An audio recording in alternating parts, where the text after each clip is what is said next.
Hey, coming up on today's episode, I'm sitting down with my new buddy, Tyler Wallace. He is the owner of True Bru Homebrew Supply in New Berlin, Wisconsin. We talk about his history as a home brewer. We talk about what got him into craft beer. More importantly, we talk about the struggles and the triumphs of navigating the homebrew industry in 2026. So stick around.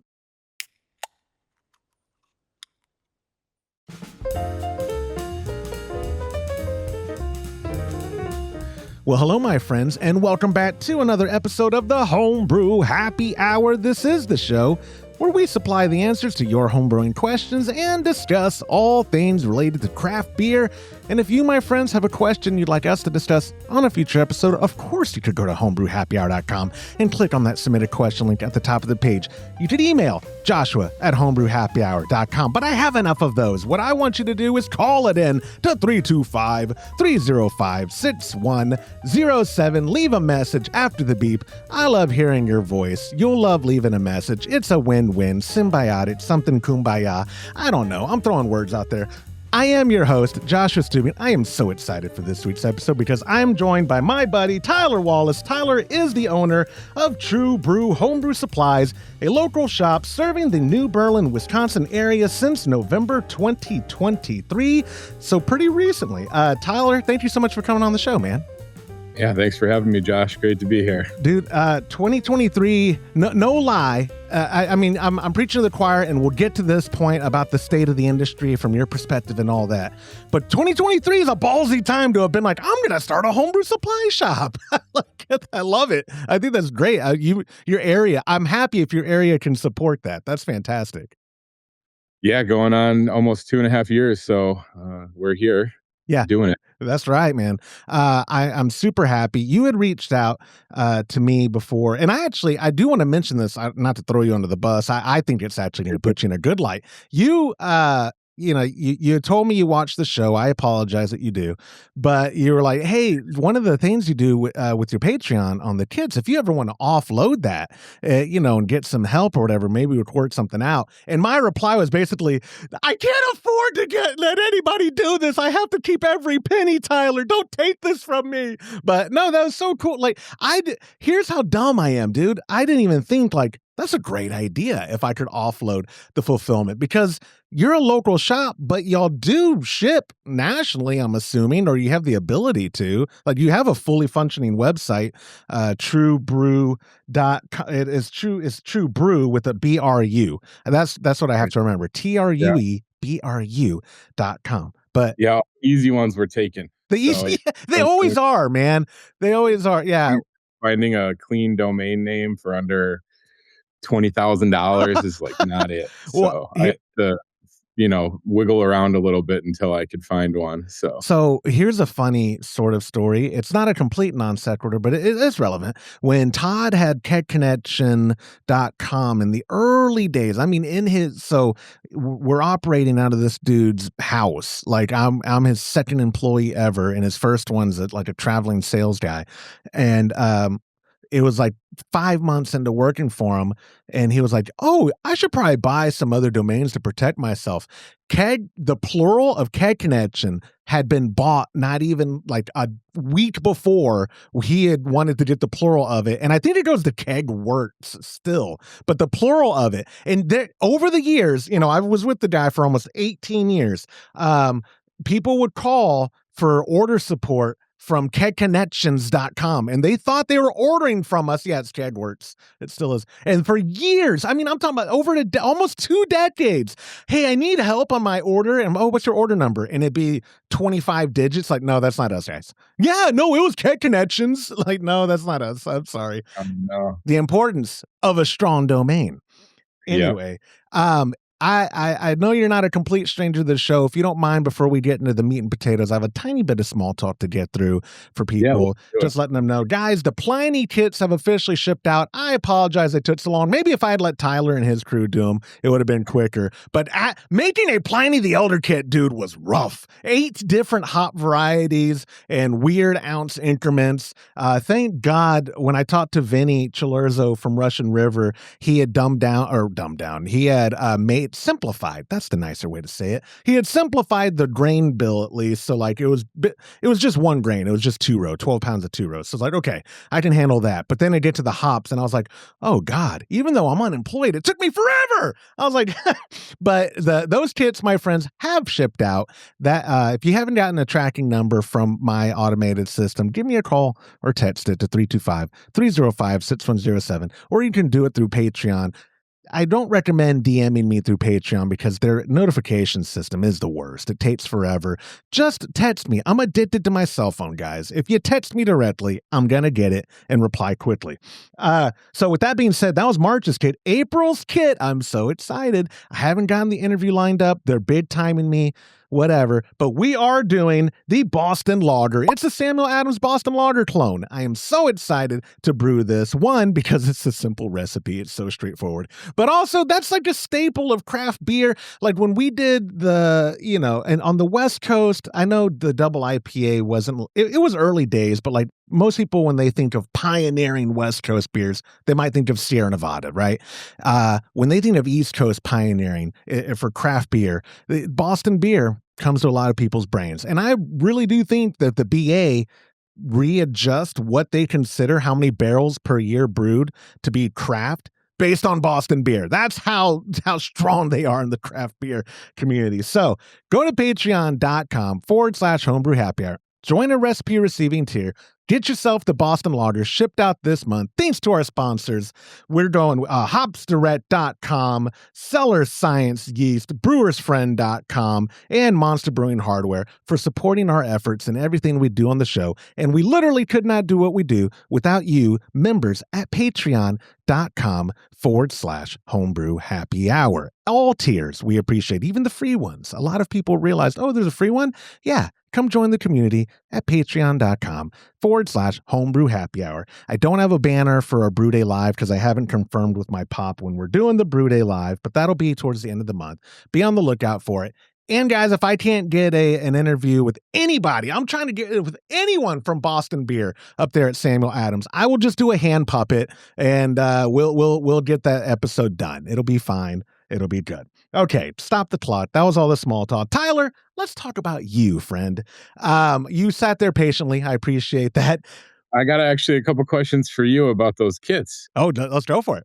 So when you're putting the kits together and shipping them out, do they all come like milled or unmilled? How do you do that? So members decide whether it's unmilled, which they know is my favorite because that's less work, milled, which is my second least favorite because it's milled, or double milled, which I hate, but I'll do. Double milling sucks. I hate it. But there's like 4 guys who've been in the club since we launched it in 2019, and I can't say no. And especially nowadays, one of them, when I told him, I was like, dude, you know how much I hate double milling? He goes, what are you doing now? You got so much free time on your hands. What are you doing? Like, you can double mill. Oh. But how come? Yes. We let them choose. We let them pick. Yep. And then the other thing, I think I caught it on a previous podcast, that you can purchase just the kits if you don't want to dedicate to the monthly Patreon thing. That is true. And just buy one kit, right? That's true. So at patreon.com/homebrew happy hour, people can see the post, because that's how you have to. It's not a storefront. You make a product as a post, or for the way ours is set up.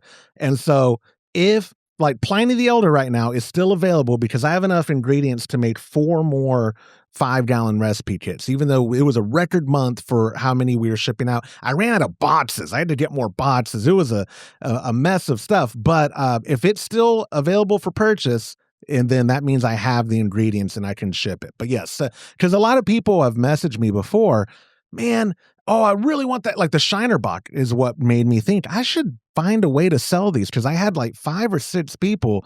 Josh, I want that kit, but golly, I'm going to forget to cancel, and I feel bad anyways, and I know how much fees Patreon takes, and so I was like, okay, I'll just bump it up a little in price to account for the fees and the taxes, and then you could just buy it outright. And so whatever month you want to brew the kits we're brewing, go buy it. then that's perfect. If you don't want to commit, if you don't want to support my efforts in a monthly way to show that you care about me, whatever, Dad. You don't have to, you can do whatever you want.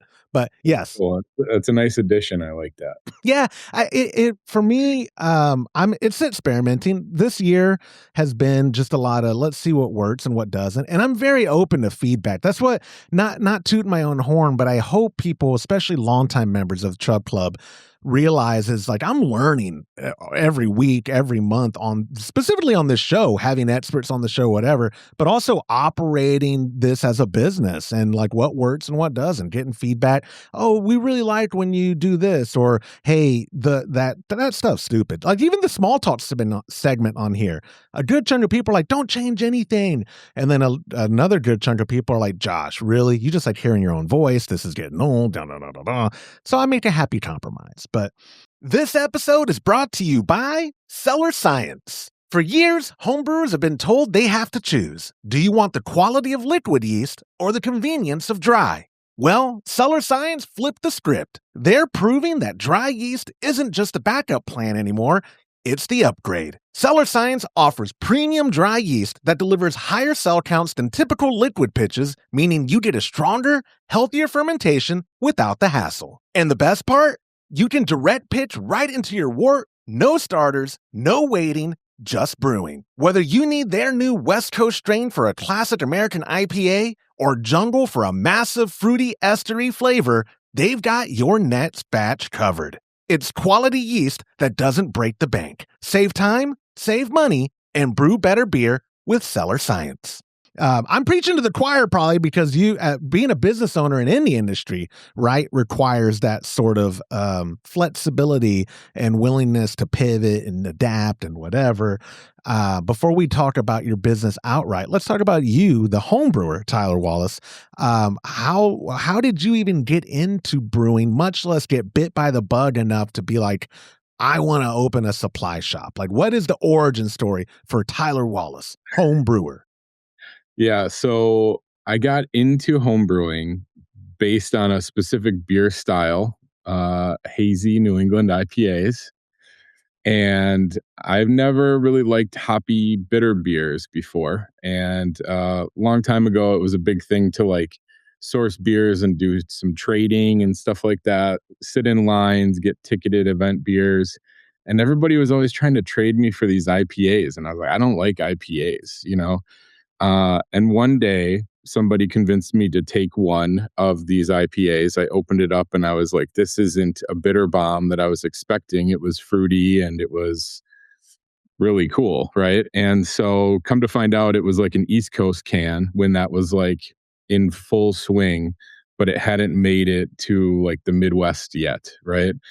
And so in order to obtain those cans, you either had to go there or you had to like pay somebody that was muling them back. It's like $10, $12 a can. A beer mule. And I was like, that's just not very practical. And then lo and behold, some started popping up on shelves near us, right? Basically, local attempts, early attempts. And I would spend $20 on a 4-pack. I'd get home all excited that I was going to have this hazy, juicy IPA, and it would be oxidized or there'd be a ton of like clumpy yeast in it just wasn't it. It was not it at all.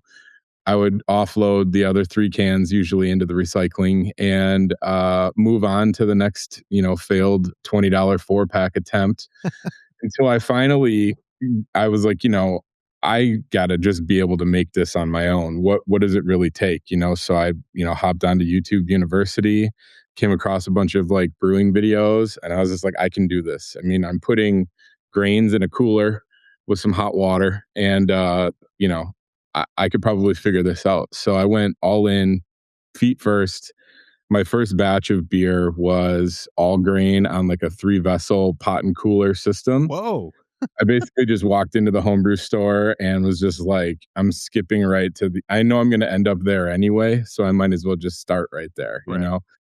I've never bottled a batch of beer. I just went right to kegs and everything right from the rip. So I spent my first year developing this like hazy IPA recipe, if you will. And I don't know if I actually kind of have this is like my big homebrewing journey story.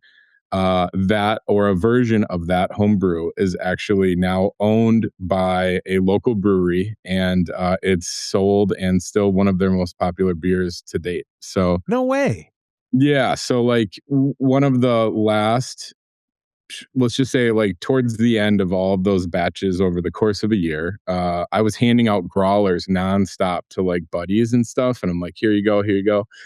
One of them made it to like a backyard barbecue where the owner of a local brewery was, and he was like, wow, this is really good, I enjoy this, and I've been wanting to make a beer like this. And it turned into a collaboration between, at the time, like a marketing and branding company that I was starting to develop, and I was like, this is a great launch pad for me.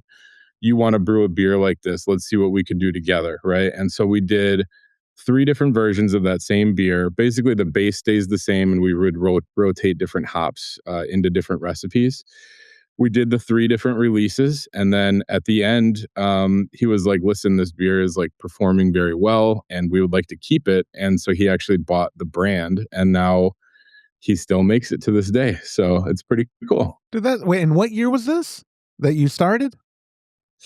I don't really remember. Oh. It could have been probably, it was pre-COVID, so probably like 2018, 2019, maybe something like Okay, that. that's why I asked, because I know a lot of people did get really bit by the bug during COVID because they had nothing else to do, right? They're just at home and they're like, "Oh, I have all this time," and like it was this weird, I guess, astroturfed almost sort of bump in the hobby where, like, being on the retail side at that time, we could see like, oh my God, every week is Black Friday. This is the greatest ever. And, like for 4 months. And then when places started opening back up, people are like, oh, put the cooler down or whatever. But That wave was wild. Dude, it was crazy.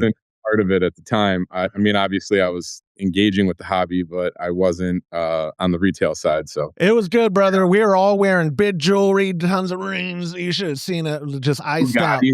Bugattis, yeah, it's yep. I can't wait to go. I almost want to invest in another lab leak. Sorry, no, that's a conspiracy. Won't go down that route. But I was going to make a joke about Corona. I made my mistake the first. I got tons. I made some stupid comment in the very early days of this was like December of 2019, before it even hit America, about doing a promo code COVID-19 for 19% off your cart at kickinetchin.com. And that did not go over well. I should have edited that one out. And I might edit that one out of this one. But no, I won't. I don't like editing, even though I have to do it now. Anyways, home brewing, your beer, your that batch got picked up. All well. Now, fast forward a little, what was the connection between I really enjoy this hobby to I want to be invested in a brick and mortar storefront serving this community?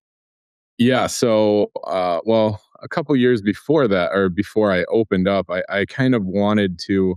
So I live outside of the Milwaukee area, right, and more like in the country. It's called Lake Country, and it's even to the local homebrew store at the time, which recently, well, closed just before I opened, actually, which is part of why I do this, but I thought, it's like a 30 or 40-minute drive for me to get there every time. And I'm always forgetting like a bottle of Star San or that one pack of yeast or whatever it is.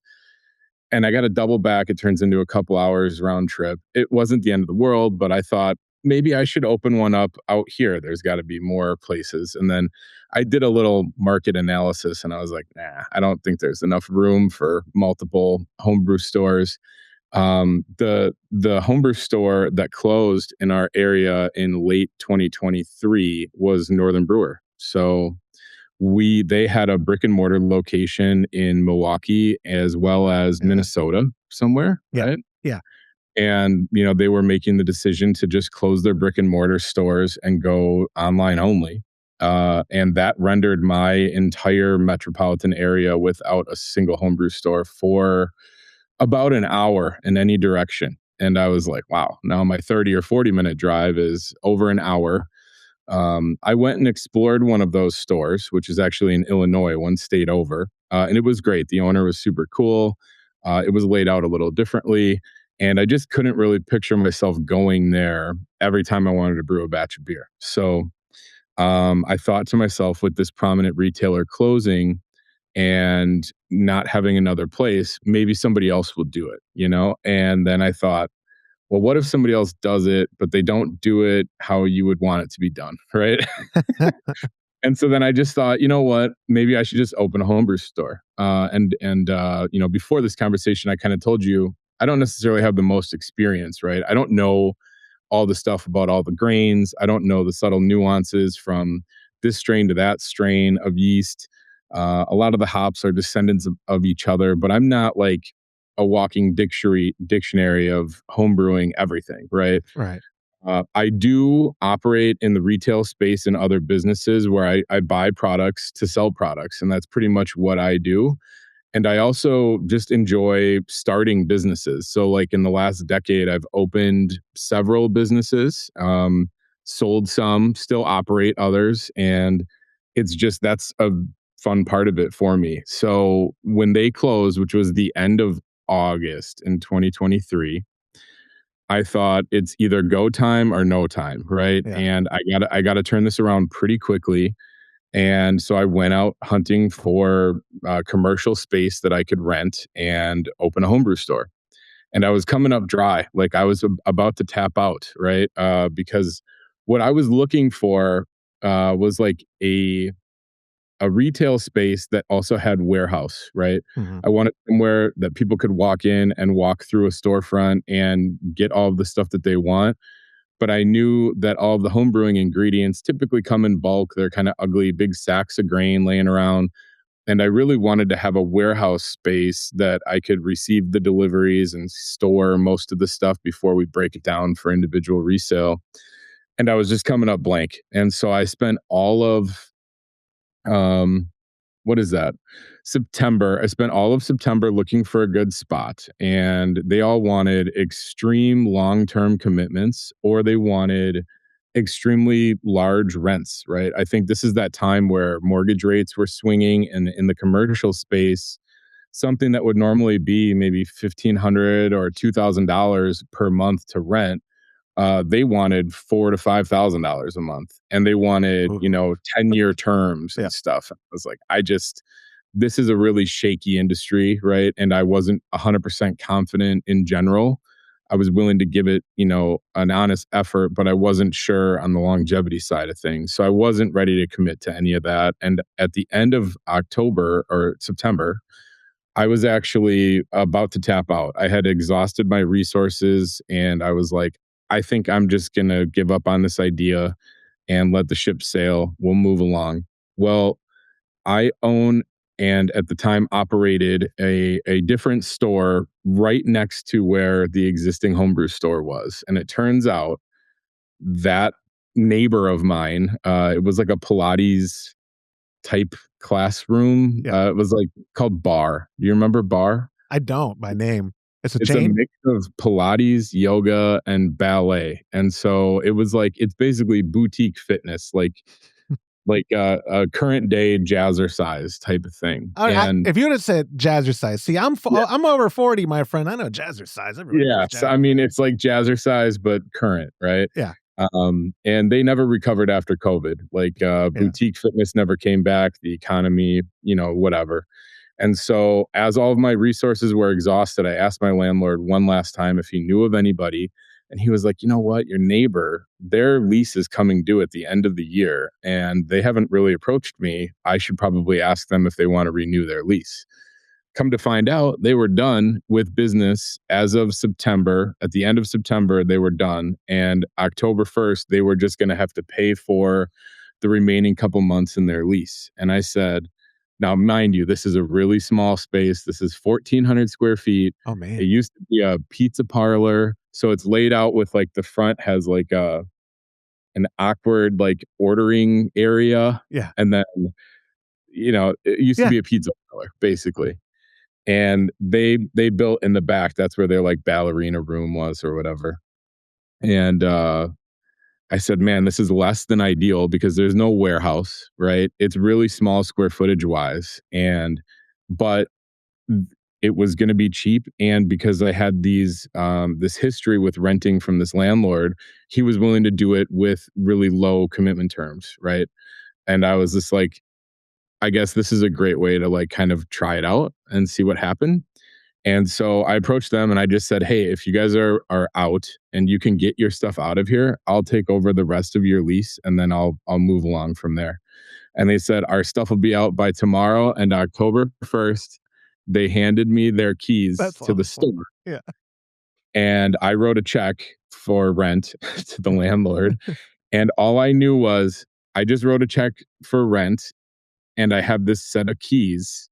And my goal is to open a homebrew store. That's all I knew at the time. I didn't know anything else. And so um, we opened November 11th of 2023. So just over a month after that date of getting the keys, the brand was created, the website was live, the windows had stickers, the Google listing was active, and a store was, for the most part, pretty well stocked. You know, all the construction was done. I had to knock down some walls and do some stuff, but yeah, and that is how True Bru was born. I Dude, that basically is just wild.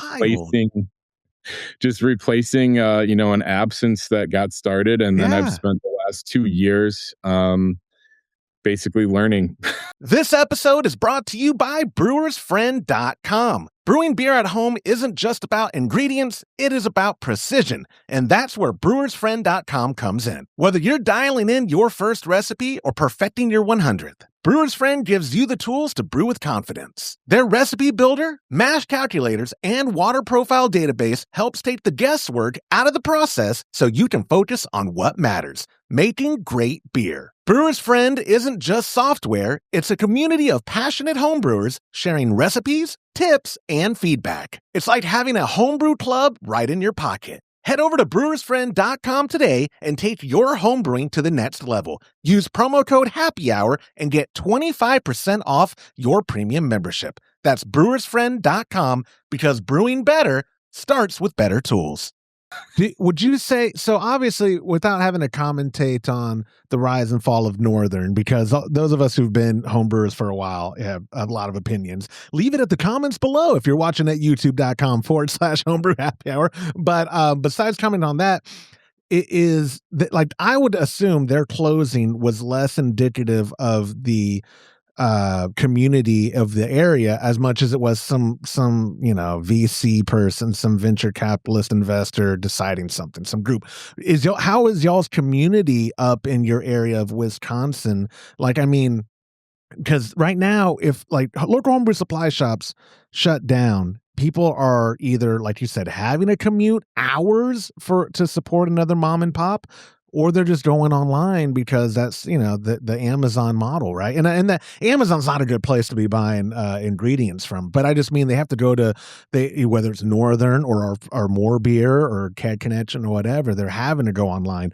Was part of your desire not just that, like, I want to run it because I don't want to have to drive so far, or was it like the community was there and the need was there, so that's why you were like, yes, let's do this?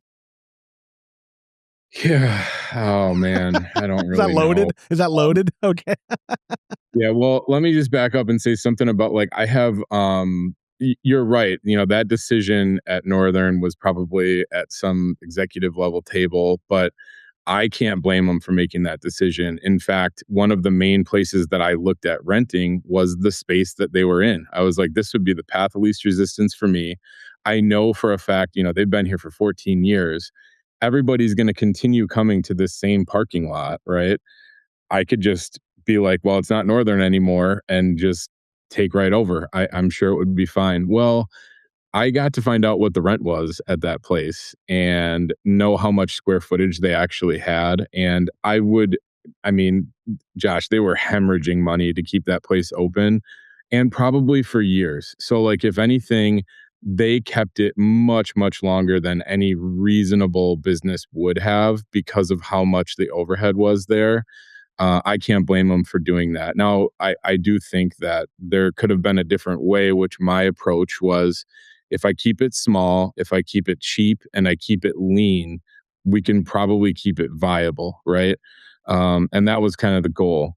What was your question again? Sorry. No. I was meaning like their reason to leave was that is the community there so strong. The homebrewing community scene is so strong that gave you that added confidence. Like, yes, we need a local shop here because like in my area in Austin, believe it or not, Austin now only has one for the entire city. And it's a little shop. I love the people. Go visit SoCo if you're in Austin, guys. SoCo Homebrew off South Congress. But you would think, oh, Austin, we're hipsters. I mean, look at me. I dress like an Austin hipster.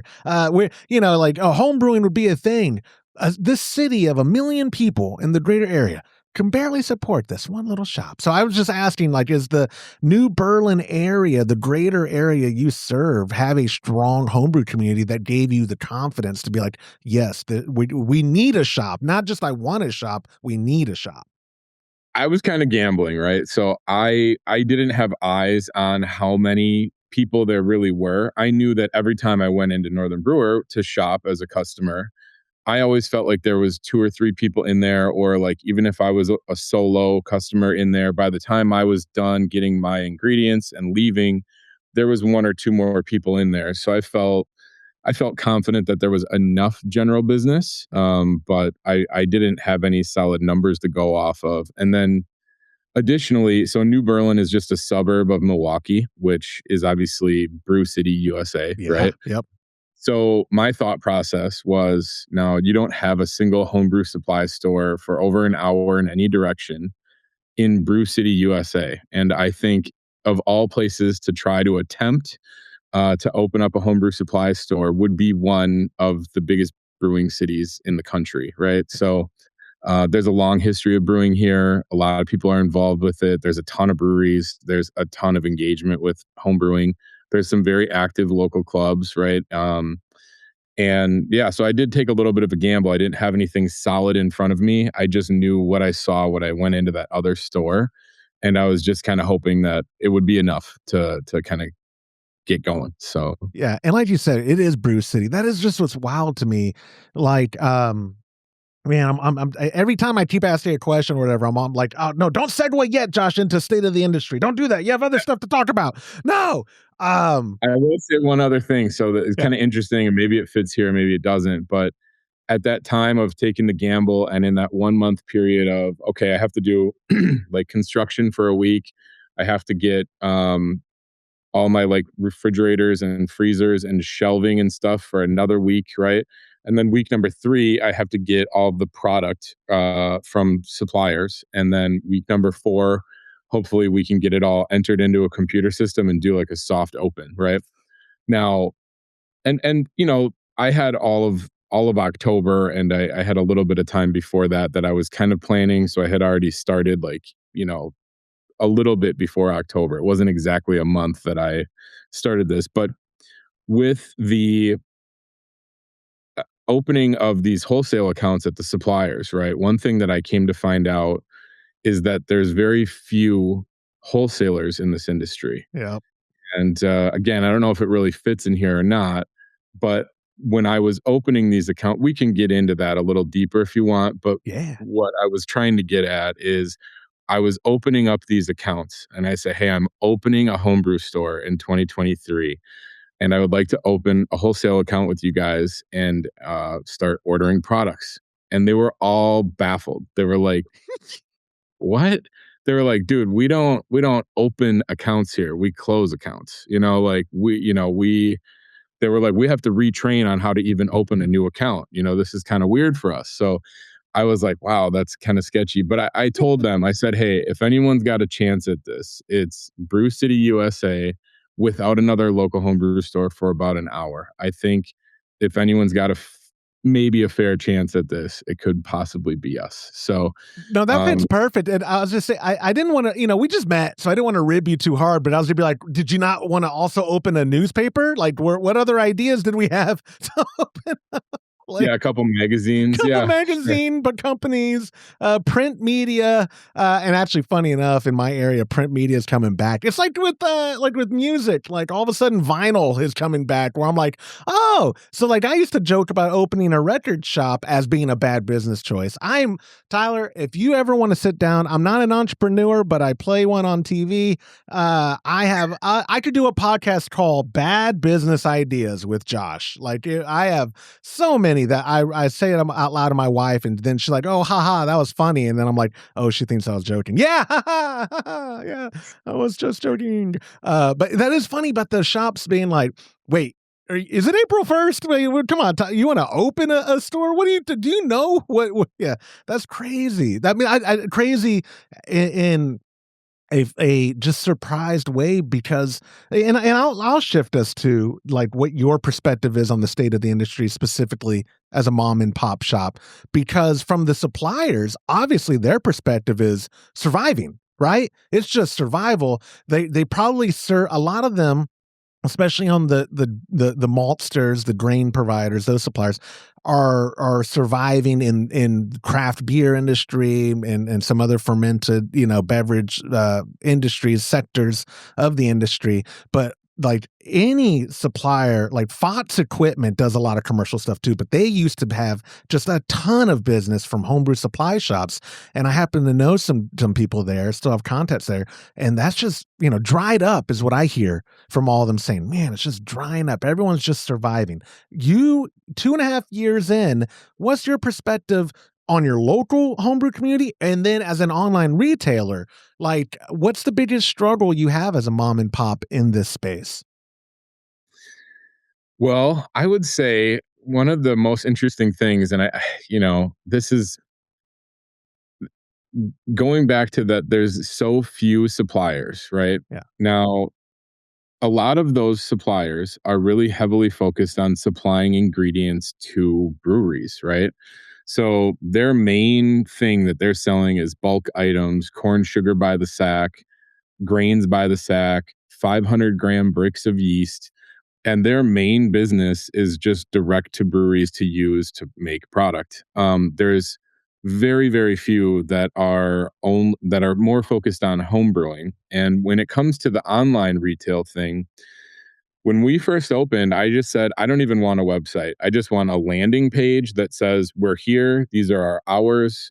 Come and get it. If you are outside of our general driving distance, my thought was, you're probably just going to go to one of these big online retailers that know how to do marketing and email promotions and blah, blah, blah anyway.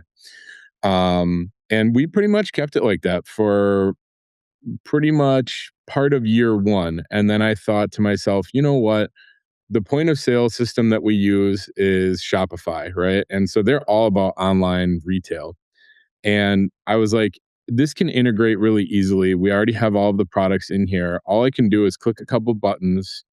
And I basically have an online website. And it started going a little bit okay, right? Like there was a couple orders would come through, and I would be baffled at like, how did one of them actually, I'll call one out. It was a brewery in Decorah, Iowa called Toppling and Goliath, right? Have you ever heard of them? No, but how did they find your website? Well, I don't know. And so that's kind of like part of it. I was like, how is this brewery ordering, 50 airlocks from some little podunk homebrew store in New Berlin, Wisconsin, right? And I just thought that that was kind of interesting. It And so I is. saw like a little light at the end of the tunnel.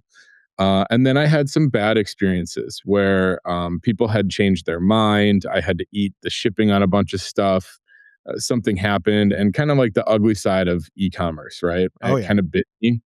And I was like, look, I don't really, being so small, I just can't really take these hits like maybe some of the other people can. And I thought, I think I'm getting away from what the objective was. At the time, I was like, how do we grow this a little bit? Like, I want to see a little bit more revenue. Maybe we can make it viable with this website. And I got really burned out by a couple of bad apples, a couple bad orders, right? And I like rage quit. One night, I literally just rage quit the website. I completely turned it off. And I was just like, no more online orders. I'm done with it, right?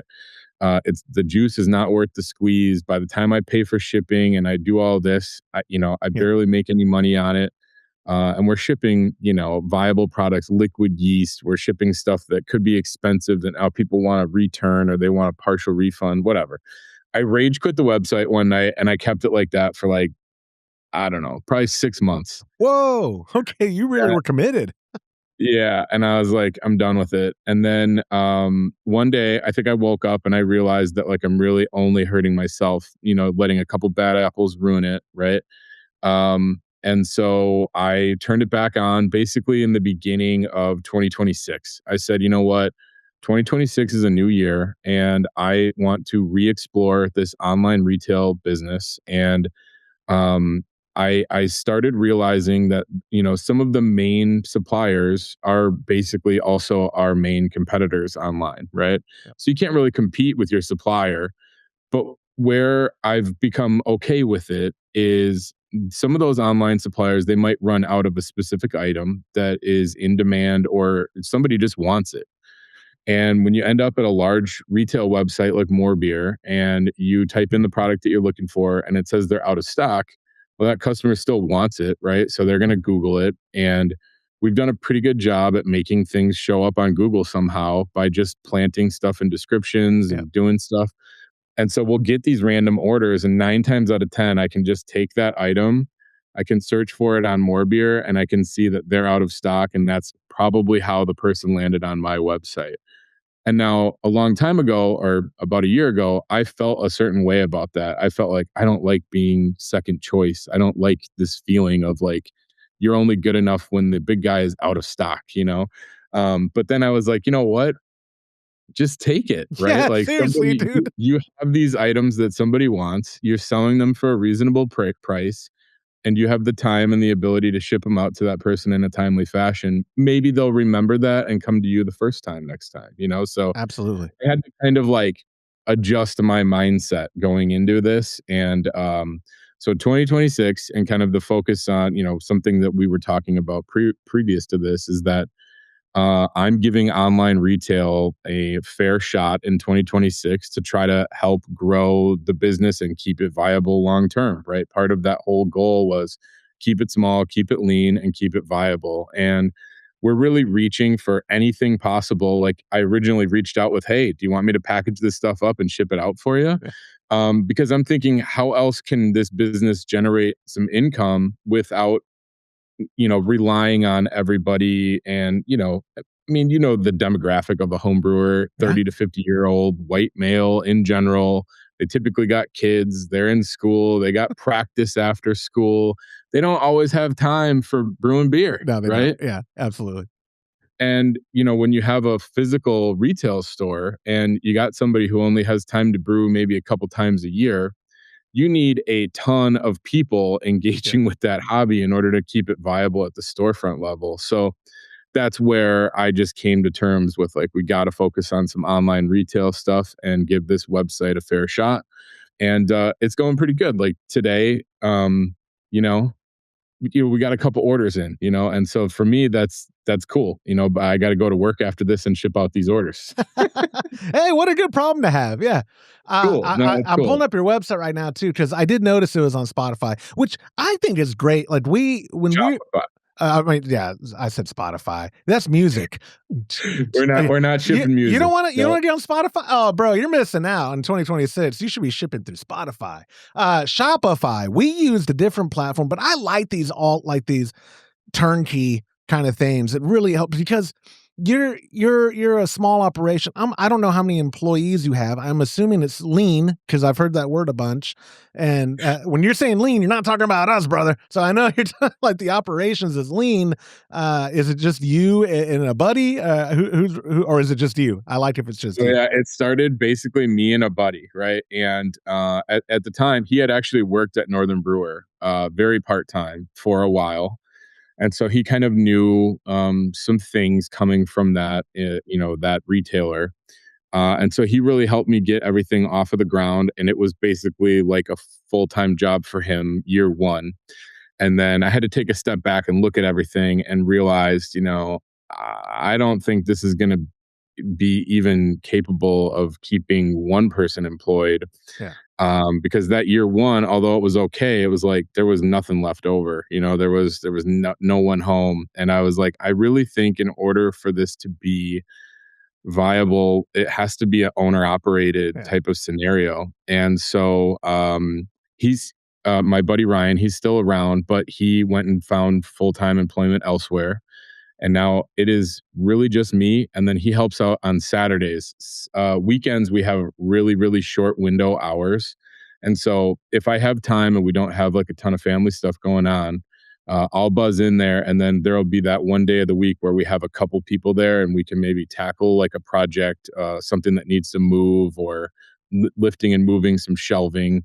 But other than that, it's just me. We're open 5 days a week. I place the orders. The pallets show up to a parking lot. This is in a little strip mall.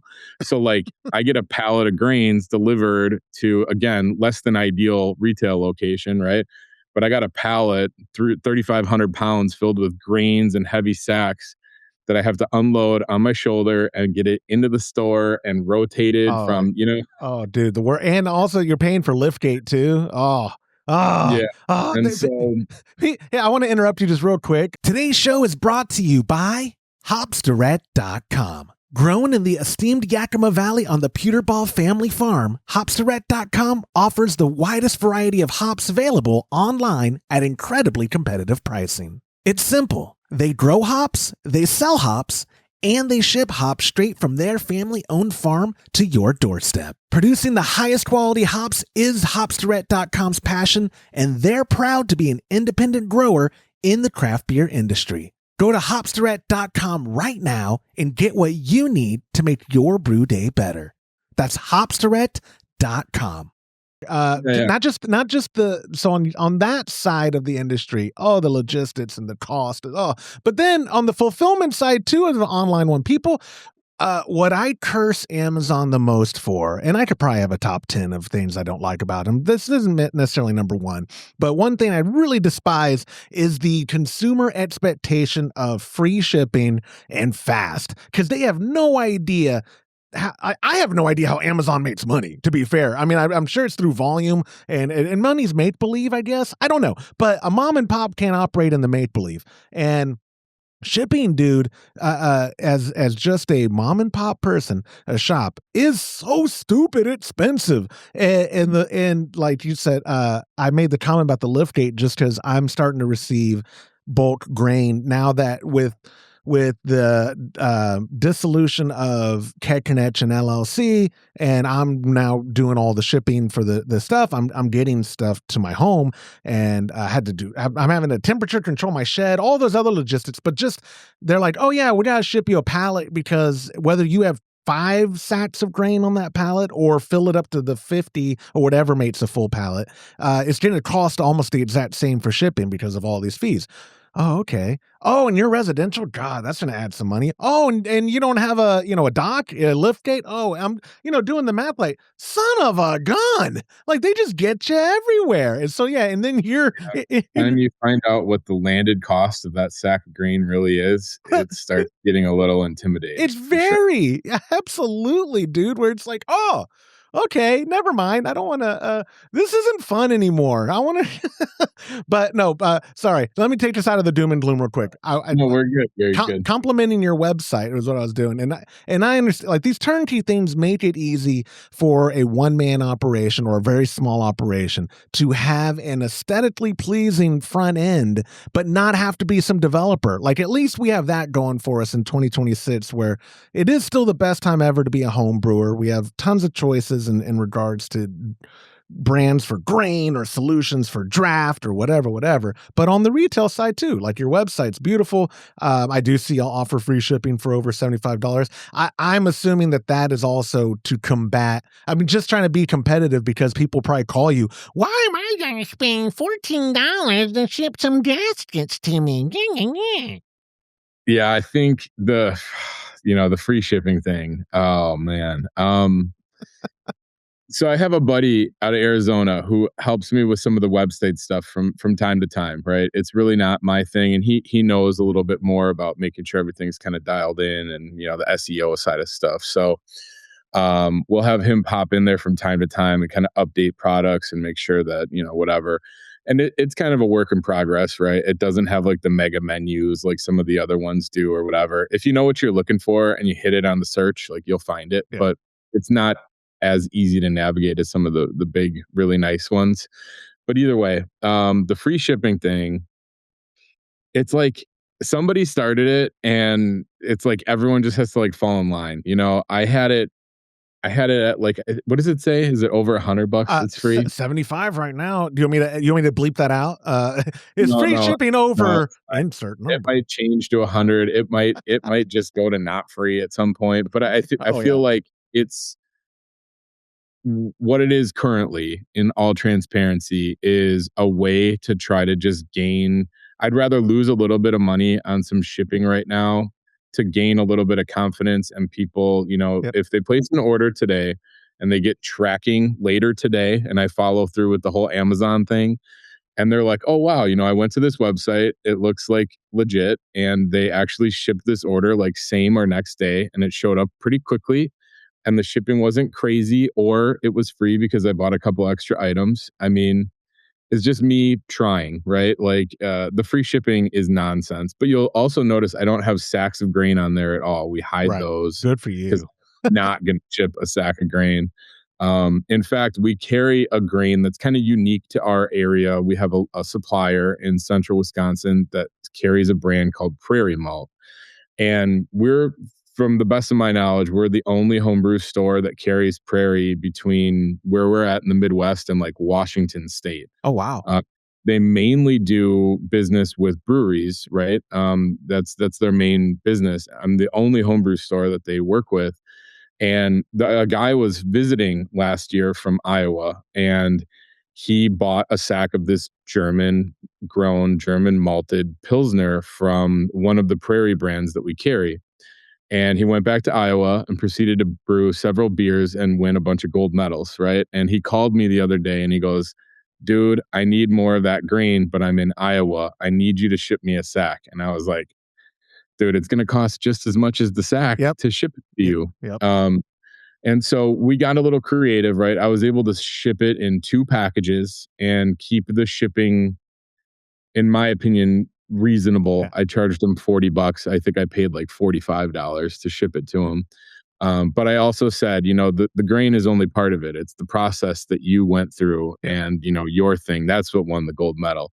And not necessarily this grain, but he did say it was something special about the grain too. So I shipped him some stuff.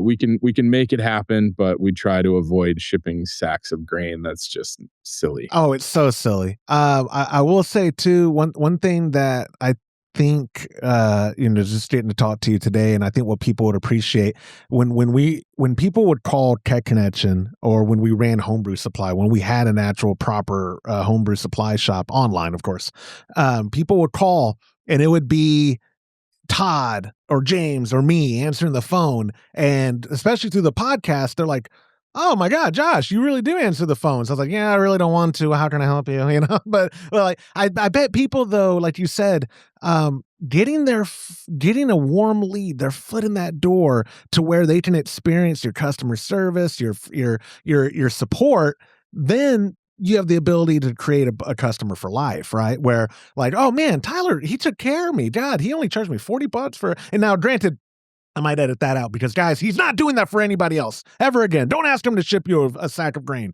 It's ludicrous. He's going to charge you 120. I'm going to charge you 100. It's so stupid expensive. But just like if people call, I didn't even look if you have a number listed, but when they call your shop during operable hours, they're getting you. They're getting the owner. Like that means a lot. I would hope it means a lot. I know it does to me. I would hope it does to the average consumer of like, you ever try calling Walmart support or Amazon support? It's garbage, dude. It's total Mm-hmm. garbage. It is. I hate it. It's I'm not going to be old man yelling at clouds, but when I was a kid, I thought the future would be less lame in regards to consumerism. Like that not taking a hard stance on how people might feel about consumerism. I just thought the experience would be cooler than it is now. Like, oh God, Amazon shipped me the wrong thing. Sometimes if it's like, oh, it's less than $10, I'm just gonna keep it because the return process sucks, or this sucks, or trying to get someone, a real person on the phone, a real human, just to hear me out. Like, no, hey, it's not on the website. It's not letting me do a return, and blah, blah, blah. I hate it, dude. But when people call a mom and pop, it's mom and pop answering the phone. Hey, True Bru Homebrew Supply, how can I help you? I'm sure your customers sincerely appreciate that. Do you find you have a good set of regulars that you get coming in the shop week to week or month to month? Oh yeah, yeah, pretty regular, and a big part of it is like those local clubs, right? So there's one which is actually an offshoot of a local club that they kind of focus on specific styles, or things. And so that gives them a reason to brew a specific type of beer, right? And so it keeps them, brewing different stuff throughout the year for science or for a different purpose, right? Not just to brew it. So yeah, no, there's a lot of regulars that come through, and that's good. This, again, the online thing is just us simply trying to expand a little bit and gain a little bit more revenue and make it a little bit more viable long term. The In regards to actually, I don't even know where I was going to Brother, go there. no, dude, you verbalize what I think. Like, Edit that out. I frequently do that where I'm like, yeah, I'll edit that out. But I do frequently be like, oh my God, I'm rambling, but I don't know where I'm going with this. But if I don't stop rambling, then people are gonna, oh no, no, you're good. Actually, remember what I was going to say. So here we go. back to like the communication with the customer. Yeah. So like an example, I'm looking at it right here.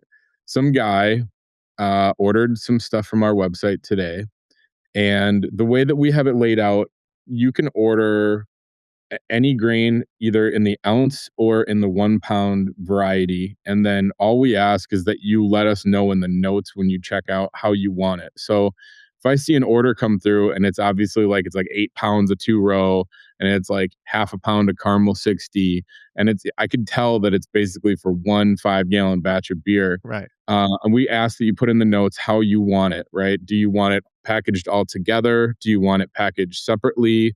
Do you want it packaged together, milled, unmilled? Do you want it fine crushed for brew in a bag? Are you using a traditional false bottom? The more you let us know, the better off it's going to get to you, right? But this order today had no notes, and our phone number is just a cell phone, right? So I could tell that it was for a single recipe of beer, or at least I thought so, right? Had 4 ounces of this and 8 ounces of that and 8 pounds of 2 row.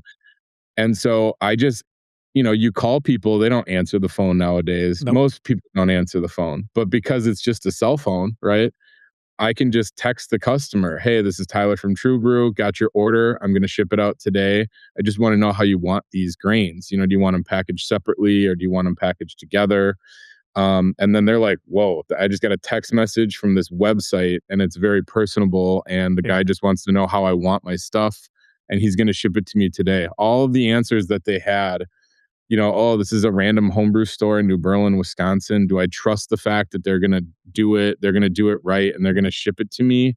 There's not a lot of trust because there's not a big name, but we really try to follow through on the customer service side of things, like above and beyond, right? Like, I focus on that in other things that I do, and that's what I would want. And so when I run into roadblocks with, big businesses and not being able to get through to customer service, I mean, yeah, I don't know why people can't have a little bit of transparency when it comes to like contacting them, Totally. I should wait 3 days for somebody to email me back about something that I ordered or a question that I have about something. It should be able to happen fairly quickly. And we're going to this future where your AI is talking to my AI, and I know it's wild, it's stupid. Yeah, it's not. That is me, old man. I a little anecdote before I start wrapping this thing up about communication. The 325-305-6107 does go directly to my phone. It's a Google Voice number. It's not obviously my personal cell number, but my wife is always worried because it's just a hotline. If you call it, you can only leave a voicemail, but you can text it. And she's always like, "You're not worried about the kind of stuff people will send you?" And I was like, "Honey, go through my DMs." whether it's my Instagram or that or whatever, it's middle-aged dudes in cargo pants showing me their beer. That's my DMs. Anytime she wants to check my phone, here you go, honey. Here's my phone. Go for it. Like, there's no women in there messaging me. And there's nobody, like, they're not, even the middle-aged men, homebrewers. Todd would frequently give out his personal cell phone number on this show. And even I was like, bro, you're going to get something sent to you. No, it's been, 10 plus years. Nothing weird has been sent to him. Nothing, I mean, not from audience. I send him weird stuff all the time, but nothing from the audience has gotten to him. It's a good community. You know what I mean? Like, people just want, when I get probably 15 to 30 texts on that number a day on average. Some days it's like 50 and some days it's like 5. And most of the time it's just people with questions. And when you can answer their question for them in a reasonable amount of time, oh, it means the world to people. Like, oh, you took the time to, hey, Josh, with this kit, I lost the sheet. Can you send me that? Yeah, brother, I'll email it right now. Oh my God. You know what I mean? Like, the little things like that go so far, and it's a win-win, because I feel fulfilled helping someone in the community I've curated, and they feel taken care of and part of a community. Like, that's what we're doing, right? We're with homebrewing. I don't want to speak for you, but I assume you would agree. Like, the community is the best part of it. Whether it's the club and sharing ideas for recipes or each other's beer, or brewing. I brew every month with my pop and get the bonding and all that. If craft beer and homebrewing isn't bringing people together, then we're just alcoholics. Like, then it's just sad.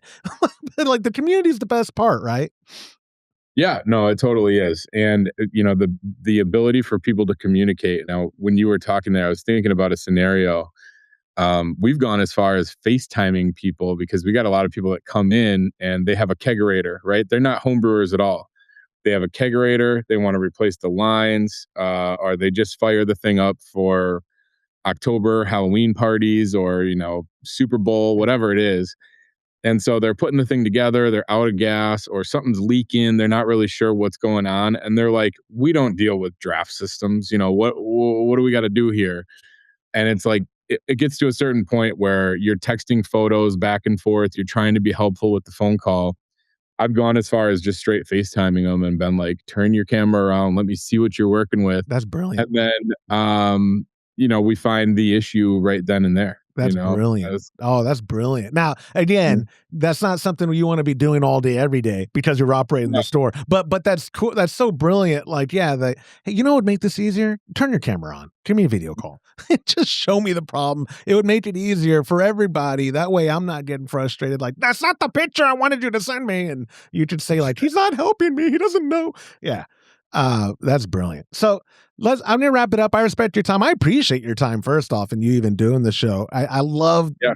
Oh, man. I love putting a face to an actual shop, because I go on Reddit. I'm a glutton for punishment. Reddit doesn't like me, but I'm addicted to the internet. And like, every week it's, oh, my local homebrew supply shop closed. It's like, I want people to have a face to their shop, or to a shop. Like, if they're not in your area, which most of our audience is not, probably, but they can still put a face and hear your story, and just, you're unique in how your operation's going, but you're part of this bigger community too, of brick and mortar small mom and pop shops, and the experience is similar. It's not one for one, but where I'm going with this is, a lot of people, first off, support your local supply shops. But if you're looking to support a mom and pop shop, you could go online to truebru.com, TRUEBRU, and give Tyler some of your business and give him a chance. Maybe he'll even FaceTime you. Who knows? Maybe he'll even send you a sack of grain. We're going to see where this day takes us.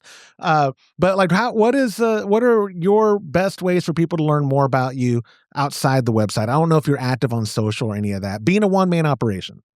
Yeah, pretty bad with the communication outside of the physical storefront or through the website ordering process. Never been fond of social media in general, and I'm just terrible with posting regularly, right? Like, for major holidays, I'll make up a flyer and just say, hey, we're closed or whatever. There's a couple hundred people that follow us on there. It's like nothing. So not really there. And then, as far as communication via email, I've probably sent all of like 4 or 5 emails in 2.5 years. We have hundreds, if not almost 1,000 or more people on deck that would gladly accept an email. Really only used it for a couple little events that we've done to try to like engage with the community and stuff, which has been a little bit difficult for me to do as well, right? Just wearing all the hats. It's hard for me to put together things. We've done a couple of things and it's pretty cool. I want to come up with a little bit more free time to focus on more of that community engagement stuff. But yeah, if you're looking for a great social media experience, not here. It's not me. And if you want to see an email, I don't know, probably I not going to love it. happen. Yeah, no, don't sign up for his newsletter. Don't. You can follow on Instagram. Don't hold your breath. Yeah, yeah, don't hold your breath. I will say though, if there is anything that's not on our website, or if you find something that says like special order only or whatever, we can pretty much get anything. So, and we could also drop ship through some of our suppliers. So if somebody's thinking about getting a kegerator or something that they see on sale at More Beer, there's times where people have contacted me and we're able to honor some of those sale prices and we can drop ship it from our supplier right to their doorstep. So, but other than that, our store is heavily focused on brew day essentials, right? So you walk in, it's a fridge full of yeast, it's a freezer full of hops, it's a grain room that's self-serve, that's filled with 100 different grains in there, cleaning supplies, bits and pieces, bottles and caps, and all the consumables, right? Now, on the hardware side of things, it's pretty vacant, right? It's not that we don't have, a Brewzilla in stock or an Anvil Foundry or certain fermenters, right? But we just don't keep a lot of it because a lot of times when you buy something like that, you don't really need it very frequently. And with 1,400 square feet, we're trying to pack it all in there. It's really consumable focus type products. So hosing and clamps and stuff like that. It's kind of boring. No, dude, that's the industry, but I love it. And again, guys, that is True Bru, TRUEBRU.com. Right now, as the publishing of this episode, free shipping on orders over $75. I might edit that out if I need to. But right now, that's what the website says. We're doing it. So go there, take advantage of that, but don't try to order 50 pounds of grain. Just don't do that to them. Anyways, Tyler, my man, dude, I appreciate you. Again, I sincerely appreciate that you even had reached out, you planting that seed. I may, at some point, this month. So in the bigger picture of Trub Club, and that is the right way to pronounce it if you are new to the show, it's not Trub Club. Trub Club, we've had better months, but we are on the up. I think it was the Pliny kit, to be fair. Record amount of kits that I'm shipping out. My calluses and my arthritis is hurting from doing all the bagging and all that. And I did joke about child labor. My children flat out told me no. I then offered to pay them. I was just going to do flat out child labor, good old days while we have kids. They told me no. I was like, okay, I'll give you $20 an hour to help me. Like, no, Dad, we're watching My Little Pony.